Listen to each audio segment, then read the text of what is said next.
ሻሎም ሻሎም ሻሎም ቤተሰብ እግዚአብሔር አምላክ ሰላም ጸጋ ምሕረት ናይ ክርስቶስ ምስ ኩልኩም እዩ ኣንሓኹም ሰላሕ ዲኒ ዝበለጸ ቃል ንዝበለጸ መዓልቲ ንካፈለሉ ፕሮግራም ናይ ሎሚ ድማ ነዚ መዓልቲ ዝኸውን ናይ ህይወት ቃል ክንካፈል ኢና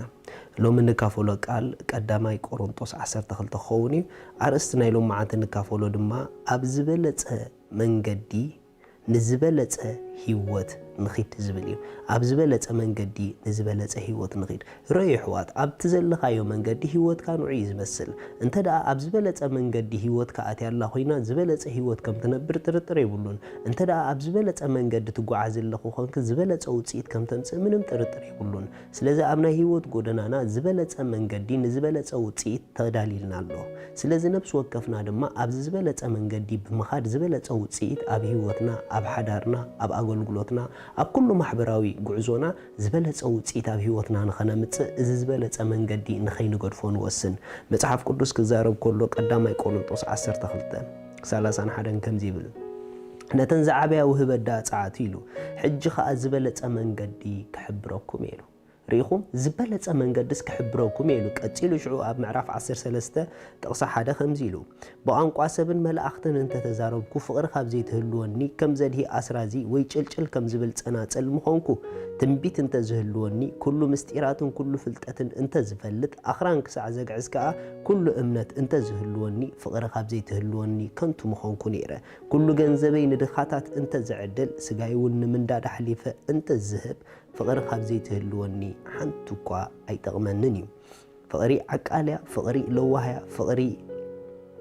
ኣይትቐንእን ፍቕሪ ኣይትጀሃርን ፍቕሪ ኣይትንፋሕን ኣይተስተሕፍርን ናታይ ትደልን ኣይትምረርን ኣይትቕየምን እያ ብሓቂ ትሕጎስ እምበር ብዓመፃ ብሃይብላን ኩሉ ትፀውር ንኩሉ ተኣምን ተስፋ ትገብር ንኩሉ ትዕገስ እንዳበለ ይቐፅል ሪኢኹም ለቃ ሐዋርያ ጳውሎስ እቲ ዝበለጸ መንገዲ ኢሉ ኣብ መጨረሻ ምዕራፍ ናይ 12 ፀዊዕዎ ዘሎ ነቲ ኣብ መጀመርታ ምዕራፍ ናይ 13 ዘሎ ፍቕሪ ዝብል ጉዳይ እዩ እቲ ዝበለጸ መንገዲ ዝብሎ ዘሎ ፍቕሪ እዩ ሪኢኹም ኣሕዋት ኣብ ዝበለጸ መንገዲ ክሳብ ዝተጓዓዝና ዝበለጸ ውጽኢት ከነምጽእ ግዴታ እዩ ማንም ኣብ ዝበለጸ መንገዲ ደው ኢሉ ዝሓሰረ ውጽኢት ዘምጽእ የለን ማንም ኣብ ዝበለጸ መንገዲ ደው ኢሉ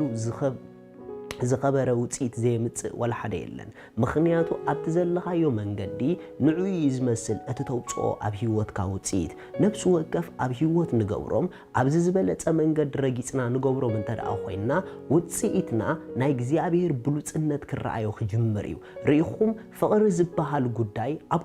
ነገራትና ከኣቱ እንተዳ ጀሚሩ ብሉጽ ዝኾነ ውጽኢት ንኸነምጽእ ክረድአና እዩ ማንም ኣብዚ መንገዲ ዘይመላለስ ኣምላኽ ዝሰምሮ ብሉጽ ውጽኢት ኣብ ህይወቱ ከምጽእ ኣይክእልን እዩ ጽሑፍ ከምዚ ሕጂ ከምብበልኩም ድጸናሕኩ ተተነበኹም ትእምርትን ተኣምራትን ተገበርኩም ኣኽራን ክሳዕ ዘግዕዝ እምነት እንተሎ ግን ኣብዚ ፍቕሪ ዝኾንካ ደይግበር እንተዳ ኮይኑ ምንም ኣይጠቕመንን ኢሉ እምነት እኳ ንገዛ ርእሱ ብፍቕሪ ይድሰርሕ ረኢ ሕዋት ኩሉ ትገብርዎ ዘበለ ርግጸኛታት ኩኑ ኣብ ፍቕሪ ደው ኢልኩም ከም ትገብርዎ ኣብ ፍቕሪ ደው ኢልኩም ንኹሉ ነገር ተዓዘቡ ኣብ ፍቕሪ ደው ኢልኩም ንኹሉ ነገር ግጠሙ ኣብ ፍቕሪ ደው ኢልኩም ንኹሉ ነገር ምላሽ ሃቡ ሪኢኹም ካብ ፍቕሪ ተበጊስኩም ምላሽ ትቡ ሰባት እንድሕር ኮንኩም ጊዜ ዘይናቃነቅን ዘይናወፅን ህይወት ክህልወኩም እዩ ምኽንያቱ ኣብዚ ፍቕሪ ዝደው ዝብል ዘበለ ኣብ ኣምላኽ ይደው ዝብል ስለዚ ሎማ ዓንተ ሓደ ነገር ክነግረኩም መታን ብሉጽ ዝኾነ ውጽኢት ኣብ ህይወትና ኸነምጽእ ኣብ ምድርን ኣብ ሰማይን ኣምላኽ ዝኸብረሉ ውጽኢት ክህልወና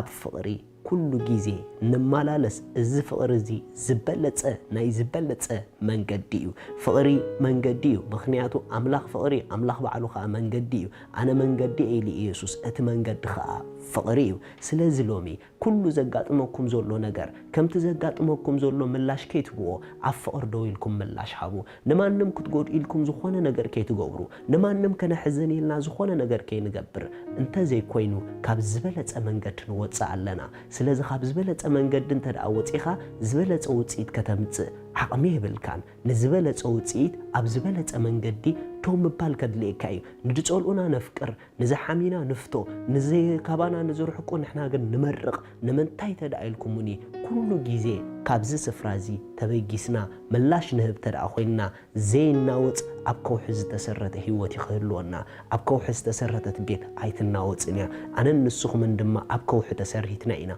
أبكو رصوص تسريتنا إنا جن إذا تسريتنا لوزلنا هيوت أبو خلنا بركة فقد أملاخي كريستوس فغريو كريستوس منجديو أتدبلت منجدي كريستوسيو كريستوس كأ فغريو سلازي أبو خيدو كل جزء كبر خد قلتو أملاخ سماي نسكلهم شالوم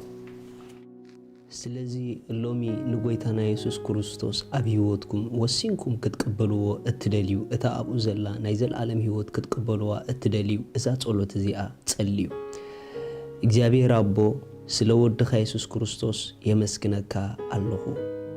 يأمن الله يسوس كريستوس سلا حتياتي كم دتسأله أدا حتياتي كفيلو كم زفتمو سلي كم زموته بسالسيت معالتي أملاخ كموتات كم زتنسؤو أبيمان أملاخ كم استقمته يأمن الله يسوس كريستوس ناي هيوتي ጎይታ እዩ ኢየሱስ ክርስቶስ አምላኸይ መድኃኒይ እዩ ካብዛ ሰዓት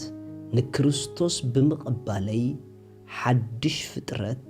ውሉድ አምላኽ ኮይነለኹ መንፈስ ቅዱስ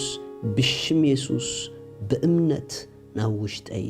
ይቕበለካ ኣለኹ آمين أزي أتصلوا لتصلوهم بتحم حقوسكم بزب تحت زلوا أدراشنا كونتاكت جورنا يهم سدلكم حاجز كن لخلكم هنا شالوم